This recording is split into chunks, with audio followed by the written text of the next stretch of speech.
बसपा के राष्ट्रीय महासचिव एवं राज्यसभा सांसद सतीश चंद्र मिश्रा जब मंडल स्तरीय जनसभा को संबोधित कर रहे थे, इसी दौरान मीडिया उनसे लगातार एक सवाल जरूर पूछती थी। वह सवाल था कि बहन जी कब से मैदान में आ रही हैं, जिसका जवाब बसपा सुप्रीमो मायावती ने साफ तौर पर दे दिया है। उनका कहने का मतलब साफ है कि हमारी बसपा पार्टी गरीब, शोषित, वंचित, बेसहारा मजदूरों की पार्टी है और हमारे पास इतना बजट भी नहीं है कि हम पैसा खर्च कर सके, इसलिए हम समय आने पर रैलियां करेंगे। इसी क्रम में उन्होंने कहा कि अगर हम ताबड़तोड़ रैलियां करना शुरू कर देंगे तो रैली में जो खर्च आता है हमारे कार्यकर्ता पदाधिकारी नहीं उठा पाएंगे, क्योंकि हमारे पदाधिकारी जमीन से जुड़े हुए हैं, जिसके लिए सीमित रैलियां करेंगे। उन्होंने भारतीय जनता पार्टी पर निशाना साधते हुए कहा कि भारतीय जनता पार्टी जनता का पैसा पानी की तरह रैलियों में खर्च कर रही है, जिसका उसको जवाब देना पड़ेगा। इसके अलावा उन्होंने जमकर निशाना साधा। आइए आपको सुनाते हैं कि बसपा सुप्रीमो मायावती ने क्या कुछ कहा। और इतना ही नहीं, बल्कि अब यह ठंड में जो इनको गर्मी चढ़ी हुई है, ये सरकार के गरीबों के खजाने की ही गर्मी इन्हें चढ़ी हुई है। जो अभी ये सरकारी खजाने का पैसा इस्तेमाल करके प्रोग्राम कर रहे हैं, मैं इस बात को फिर दोहराना चाहती हूँ। और इतना ही नहीं, बल्कि अब यह ठंड में जो इनको गर्मी चढ़ी हुई है, ये सरकार के गरीबों के खजाने की ही गर्मी इन्हें चढ़ी है।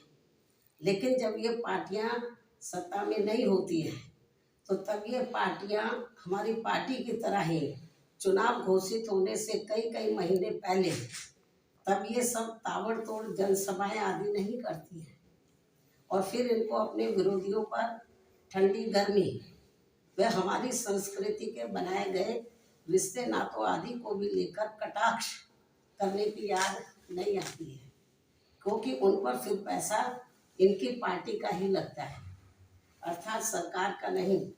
साथ ही दूसरी पार्टियों के सत्ता के होने की वजह से फिर ये पार्टियां कटाक्ष करना भी भूल जाती है, अर्थात फिर ये पार्टियां सत्ता में आने से पहले हमारी पार्टी की तरह ही चुनाव घोषित होने के नज़दीक केवल स्टेट लेवल पर व कार्यकर्ताओं की विभिन्न स्तर पर अधिकांश अपने अपने कार्यालयों पर ही अपनी तैयारी करती है।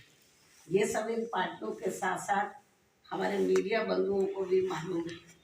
वैसे भी इन सब मामलों में हमारी पार्टी इन पार्टियों की नकल करने में विश्वास नहीं रखती है, बल्कि अपनी पार्टी के लोगों की आर्थिक स्थिति को ही ध्यान में रखकर पूरे सूझबूझ से काम करती है। क्योंकि मुझे इस बात का एहसास है कि यदि मैं इन पार्टियों की तरह इनकी नकल करके आए दिन खूब जनसभाएं आदि करती हूँ, तो फिर मेरे लोग चुनाव के समय में जनसभाओं आदि करने के लिए ज़्यादा आर्थिक बोझ नहीं उठा पाएंगे, क्योंकि हमारी पार्टी गरीबों और मजलूमों की पार्टी है। दूसरी पार्टियों की तरह धन्ना सेठों व पूंजीपतियों की पार्टी नहीं है। हमारी पार्टी के साथ साथ एक मूवमेंट भी है। और यदि हम दूसरों की नकल करेंगे तो इससे फिर पार्टी को धन के अभाव होने पर चुनाव में काफी कुछ नुकसान पहुंच सकता है। कहने का तात्पर्य ये है कि चुनाव की तैयारी को लेकर हमारी पार्टी की अलग कार्यशैली व तौर तरीके हैं, जिसे हम बदलना नहीं चाहते हैं। चाहे तो विरोधी पार्टियां खूब कटाक्ष करें या मीडिया भी खूब उल्टा सीधा लिखे, लेकिन चुनाव को तैयारी को लेकर हमारी पार्टी की अलग कार्यशैली व तौर तरीके हैं, जिसे हम बदलना नहीं चाहते हैं। वैसे भी हमारी पार्टी की इस कार्यशैली के लिए दूसरी पार्टियों को हमारी चिंता नहीं करनी, हमें खुद अपनी पार्टी की चिंता है। इसलिए आज मैं नव वर्ष के मौके पर पूरे देश में अपनी पार्टी के लोगों को यही कहना चाहती हूँ कि हमारी पार्टी का खासकर चुनाव के दौरान कार्य करने का जो तौर तरीका व कार्यशैली है, तो उन्हें उस पर ही अमल करके अपनी पार्टी का इस चुनाव में बेहतर रिजल्ट लाना चाहिए।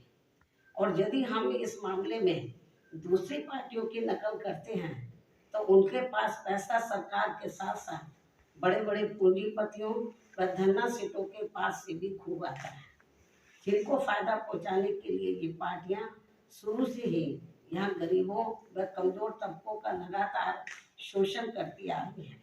इस खास अपील व अनुरोध के साथ ही अब मैं पुनः पूरे देशवासियों व अपनी पार्टी के लोगों को भी नव वर्ष सन 2022 की हार्दिक बधाई एवं शुभकामनाएं देती हूँ।